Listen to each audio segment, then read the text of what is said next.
السلام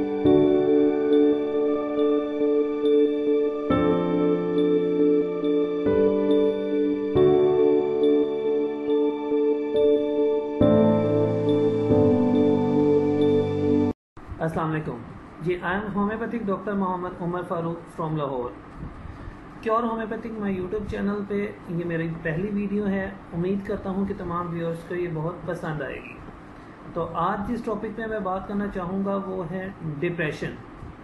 تو ایک بہت میجر ٹاپک ہے جس میں بہت سے لوگ اس مرض میں مبتلا ہیں. تو ڈپریشن کی بات کرنے سے پہلے میں اپنے تمام ویورز سے ریکویسٹ کروں گا کہ کائنڈلی میرے YouTube channel cure homeopathic clinic کو سبسکرائب کرنا مت بھولیے گا اور بیل آئیکن پہ بھی کلک کیجیے گا تاکہ آپ کو ہماری بر وقت ویڈیو پہنچتی رہیں. تو ڈپریشن پہ بات کرنے کا آغاز کرتے ہیں، جس پہ سب سے پہلے بات مائنڈ میں آتی ہے کہ ڈپریشن ہے کیا. بیسیکلی ڈپریشن جب ہماری سوچنے کی صلاحیت، فیلنگز ہماری اور کام کرنے کا طریقہ ڈسٹرب ہوتا ہے، نیگیٹیولی افیکٹ ہوتا ہے، تو وہ ایک ڈپریشن کے مرض میں مبتلا ہوتے ہیں، جس میں انسان افسردہ ہو جاتا ہے، اس کی انرجی ڈاؤن ہو جاتی ہے. تو یہ ایک ڈپریشن کے مرض میں وہ چلا جاتا ہے. ڈپریشن کا مرض ڈپریشن کہلاتا ہے. تو اگر ڈپریشن کی بات کی جائے کہ ڈپریشن کرتا کیا ہے، کاز کیا کرتا ہے، تو اس میں ڈپریشن جو ہے بیسیکلی وہ آپ میں سیڈنس پیدا کر دیتا ہے. آپ افسردہ رہنا شروع ہو جاتے ہیں. آپ کا انٹرسٹ جن ایکٹیویٹیز میں جو آپ پرفارم کرتے رہے ہیں ان میں آپ کا انٹرسٹ کم ہونا شروع ہو جاتا ہے. پہلے جس میں آپ بڑا اچھا انٹرسٹ لیتے رہے ہیں وہ آپ کا انٹرسٹ کم ہونا شروع ہو جاتا ہے، اور آپ ایموشنلی اور فزیکلی آپ میں پرابلمز آنا شروع ہو جاتی ہیں کہ آپ اپنا روٹین ورک جو آپ کرتے ہیں وہ آپ اچھی طرح سے پرفارم نہیں کر پاتے. تو یہ تمام ایفیکٹس ڈپریشن کا کر کے آپ میں رونما ہونا شروع ہو جاتے ہیں.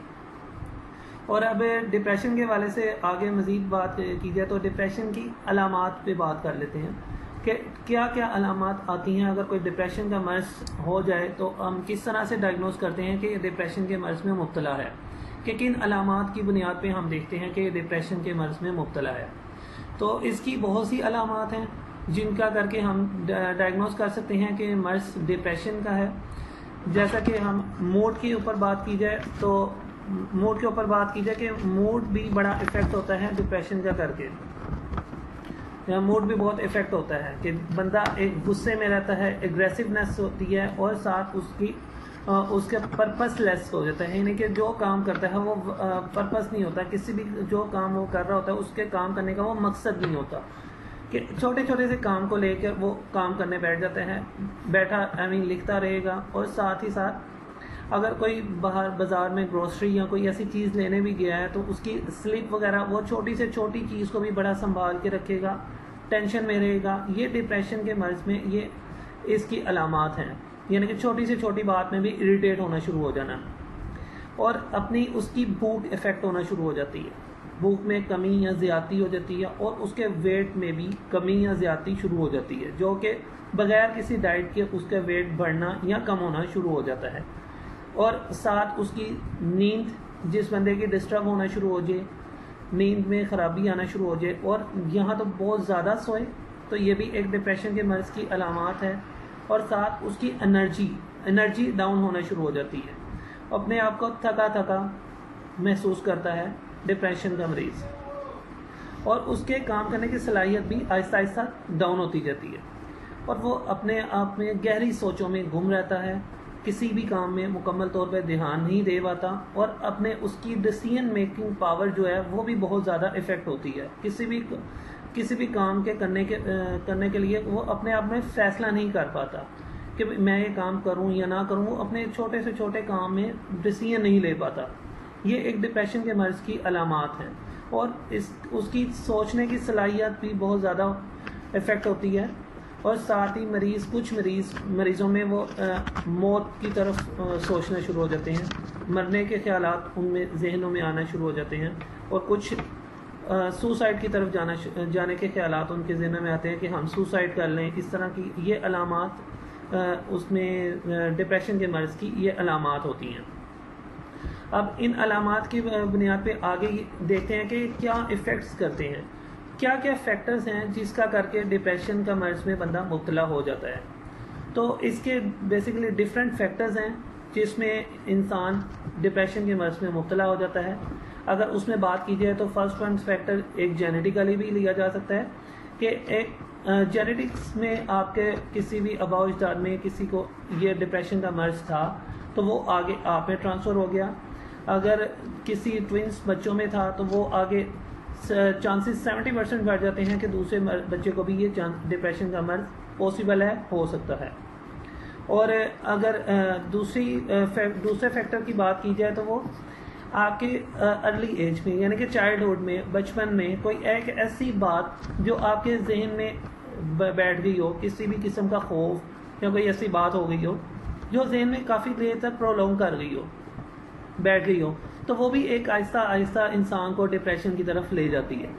اور کچھ میڈیکل کنڈیشنز ہیں، جیسا انسان اب بیمار رہتا ہے، زیادہ تر بیماری کی حالت میں بیمار رہتا ہے، تو وہ بیمار جب ایک لانگ ٹرم پیریڈ کے لیے بندہ بیمار رہے گا تو وہ بھی ڈپریشن کی طرف جانا شروع ہو جاتا ہے، اپنے اٹینشن نہیں دے پاتا کسی بھی چیز کو، نیند کی کمی آنا شروع ہو جاتی ہے، تو یہ ڈپریشن کی طرف اس کو یہ لے جاتے ہیں.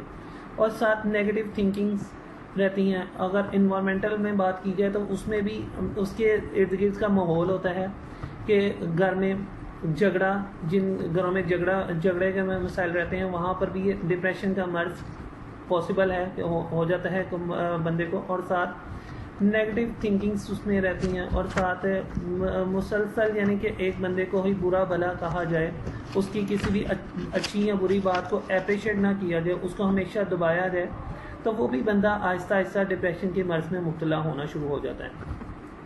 جس میں ایک سب سے بڑی آج کل جو پاکستان میں دیکھا جاتا ہے پاورٹی، ایک غربت، یہ سب سے بڑا ایک فیکٹر بھی سامنے ہے کہ جب ایک بندہ غریب ہے، غربت میں ہے، تو اس کو آگے نوکری نہیں کوئی مل پا رہی کسی بھی طرح کے. آج کل MBA وغیرہ دوسرے بڑی ڈگریز لیے ہوئے بندے بھی جاب لیس ہیں، تو آہستہ آہستہ جب جاب لیس ہوتے ہیں تو وہ زیادہ دیر تک جاب لیس رہتے ہیں، تو دوسرے وہ بھی ایک آہستہ آہستہ ایک تھنکنگس میں پڑھنا شروع ہو جاتے ہیں، تو وہ بھی ایک ڈپریشن کے مرض میں مبتلا ہونا شروع ہو جاتے ہیں، کیونکہ غربت بھی ایک ڈپریشن کے ایک کاز ہے جو کہ انوائرمنٹل فیکٹر ہے کہ ایک بندہ غریب ہے تو دوسرا اس کو باتیں کر کے مار دے گا. یہ چیزیں بھی ڈپریشن کے مرض میں اس کو مبتلا کر دیتی ہیں. اور ڈرگ ایڈکشن ہے کہ جو ڈرگ لے رہے ہیں، نشے اور کوئی بھی ادویات لے رہے ہیں لانگ ٹرم، وہ بھی آپ کو ڈپریشن کے مرض میں مبتلا کر سکتی ہیں. اور ساتھ اپنی پرسنالٹی میں آپ کا فیصلہ کرنے کی صلاحیت کھونا شروع ہو جاتے ہیں، فیصلہ نہیں کر پاتے، تو یہ بھی ڈپریشن کے مرض میں آپ کو لے جاتے ہیں. اور اگر اس کے ٹریٹمنٹ کی بات کی جائے اب تو ٹریٹمنٹ میں بھی اس کے مختلف پیتھیز ہیں، ایلوپیتھک ہے، آیورویدک ہے، ہومیوپیتھک ہے. ان پیتھیز میں ڈفرینٹ ٹریٹمنٹس ہیں، ہر پیتھی اپنے لحاظ سے اس کا ڈپریشن کے مرض کو ٹریٹ کرتی ہے. اگر ایلوپیتھک کی بات کی جائے تو اس میں بھی میڈیسن ہے جو کہ کبھی لانگ ٹرم پیریڈ کے لیے بھی، کبھی لائف ٹائم بھی آپ کو لینا پڑتا ہے کیونکہ یہ مینجمنٹ ہوتی ہے. اور اگر ہومیوپیتھک کی بات کی جائے تو ہومیوپیتھک میں اس کی بہت زبردست میڈیسنس موجود ہیں جو کہ انسان کو مکمل طور پر صحت یاب بھی کر دیتی ہیں، کہ انسان مکمل صحت یاب ہو جاتا ہے، مینجمنٹ نہیں ہوتی. اس میں بہت سی میڈیسنز ہیں اکارڈنگ ٹو سمٹم. ہومیوپیتھک کیونکہ سمٹمس پہ بیس کرتی ہے، سائنس پہ بیس کرتی ہے، تو اس لحاظ سے اس کی بہت سی میڈیسنز ہیں، جن میں اگر بات کی جائے کچھ میڈیسنز کی تو اس میں آرسینکم ایلبم ہومیوپیتھک میڈیسن ہے، بڑی افیکٹو ہے. اگنیشیا امارا ہے، جنسنگ ہے، کالیفاس ہے، نیٹرامیور ہے، سیپیا ہے، الفا ہے، ایوناسٹیوا ہے، کالیفاس ہے، اور بہت سی ایسی میڈیسنز ہیں ہومیوپیتھک میں جو کہ ڈپریشن کے مرض میں مبتلا مریضوں کو صحت سے ہمکنار کر سکتی ہیں. تو یہ ایک ڈپریشن پہ ایک چھوٹا سا ٹاپک میں آج آپ لوگوں کے سامنے پیش کیا ہے. امید کرتا ہوں کہ آپ تمام ویورز کو بہت پسند آئے گا. تو اگر یہ ویڈیو پسند آئی ہے تو کائنڈلی اس کو لائک ضرور کیجیے گا اور اپنے فرینڈس میں شیئر بھی کیجیے گا، اور اپنے کمنٹ باکس میں اس کے متعلق رائے بھی دیجیے گا. اور اگر نیکسٹ ٹاپک آپ جو رکھوانا چاہتے ہیں وہ بھی کمنٹ باکس میں ضرور بتائیے گا کہ کس ٹاپک میں نیکسٹ میں ویڈیو بنا کے آپ لوگوں کے ساتھ شیئر کروں. تو امید کرتا ہوں یہ آپ کو ویڈیو پسند آئے گی. تو جاتے جاتے ایک آپ سے پھر ریکویسٹ ضرور ہوگی کہ پیور ہومیوپیتھی کلینک کے چینل کو ضرور سبسکرائب کیجیے گا اور بیل آئیکن پہ کلک بھی کیجیے گا. اور اگر آپ مجھ سے اپروچ کرنا چاہتے ہیں تو میرا کانٹیکٹ نمبر نوٹ کر لیں. شالامار لنک روڈ پہ میرا کلینک ہے.